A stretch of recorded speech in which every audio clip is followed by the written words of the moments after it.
Gecenin ilk saatleri henüz. Penceremden insan manzaraları seyrindeyim.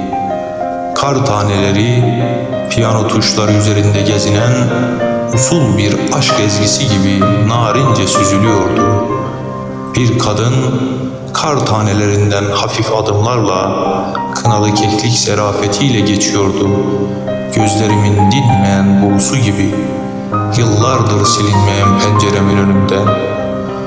Durağa yanaşmış bir yolcu otobüsünün orta ve de arka kapısından, yukarı dikilmiş kamyon kasasından yol kenarına kaçak moloz boşaltır gibi kaldırıma dökülüyor insanlar telaşla.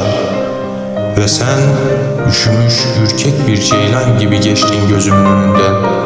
Bir anlık hayal içinde, o dakikadan beri düşünün çemberindeyim ey uzak ülkem. Oysa sen ne narin bir uykuya dalmışsındır şimdi.